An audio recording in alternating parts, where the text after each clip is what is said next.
Ma'am Ana, tanong ko lang po, tama po ba itong ginawa kong IVDV model?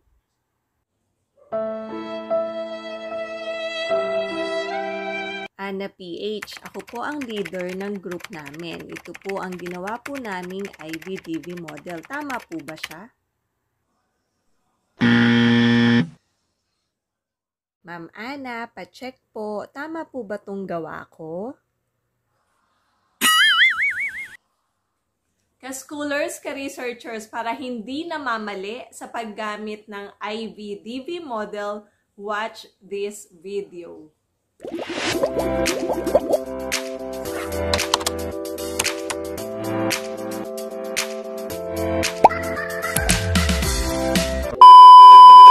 Hi ka-schoolers! Hello ka-researchers! Welcome back to our channel, Ana PH. Yes, today we will talk about IVDV model or the Independent Variable Dependent Variable Research Paradigm. Diretso na agad tayo. IVDV model is used in experiment-based studies. Inuulit ko, ang IVDV model ay ginagamit kung nasa experimental type of research yung study mo. Kung ang research design na gamit mo ay experimental design. Ano ba yung experimental type of research or experimental research design? Experimental research, according to Cristobal and Cristobal 2017, is concerned primarily with cause and effect relationships.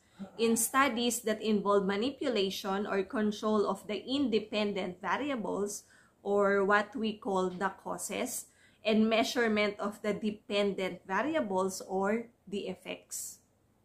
Ka-schoolers, ka-researchers, para sa kumpletong discussion patungkol sa experimental type of research, gayon din sa experimental research design, meron na tayong mga videos niyan sa ating channel. So all you have to do is to go and visit our channel, Ana PH, and check for those videos.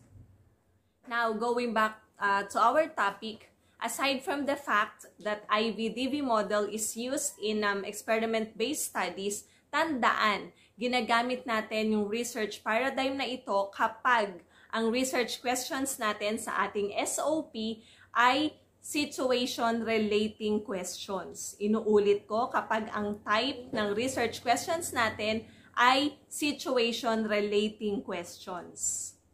Ayan, so kung medyo bago sa pandinig mo yung situation relating questions na sinasabi natin, don't worry. I-explain natin yung type ng question na yan, and I will also provide you with samples of this type of questions. Eto na. Situation relating questions. These questions usually yield hypothesis testing or experimental study design in which the researcher manipulates the variables to see what will happen. Now, here are our examples of situation relating questions. 1. What is the effect of peer tutoring on the fluency level of grade 7 students?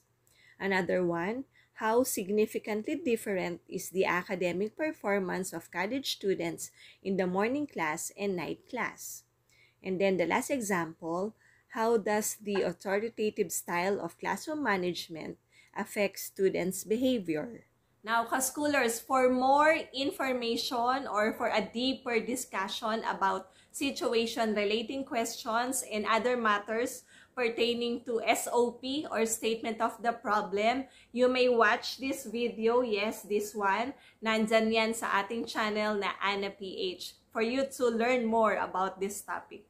So ayan ka-researchers, those are the basic details you need to know in order for you to use IVDV model correctly.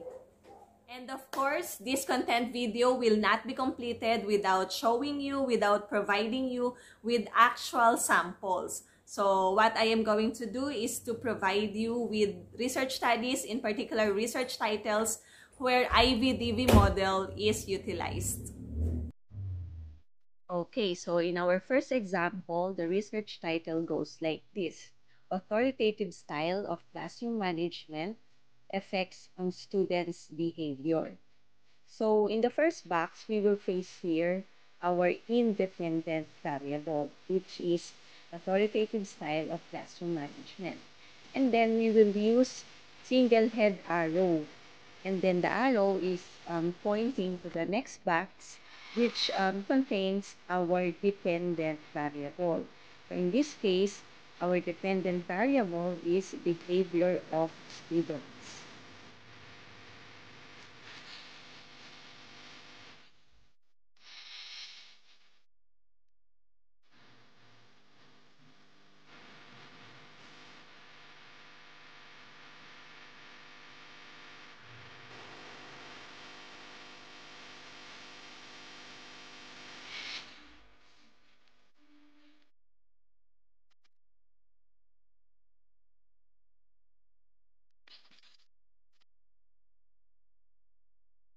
So, ayan na, hindi na tayo mamamali niyan. Alam na natin kung paano at kung kailan natin gagamitin ang IVDV model.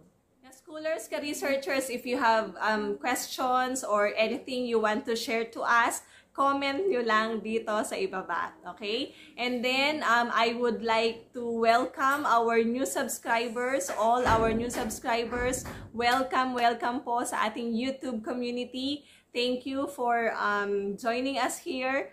And we are happy na kabahagi na kayo ng Ana PH channel. And of course, I would like to say this, no? Sa mga dati na nating subscribers, it is really so great to see all your good comments sa bawat videos na meron tayo dito sa ating channel. At meron din ako nakikitang pagtutulungan, pagkakaisa dito sa ating YouTube community. Nakakatuwa na kapag merong ka-researcher tayo or bagong subscriber na nagtatanong, so yung ibang mga kasama natin, sinasagot nila, no? Tinutulungan nila tayo na sagutin yung mga queries or questions nung kapwa natin ka-researcher. So, maganda yan. Ipagpatuloy nyo yan. Very good kayo dyan. Continue natin yung pagkakaisa at pagtutulungan na ganyan. So, there you have it, ka-schoolers, ka-researchers. Thank you so much for being with me. See you in our next video. Bye!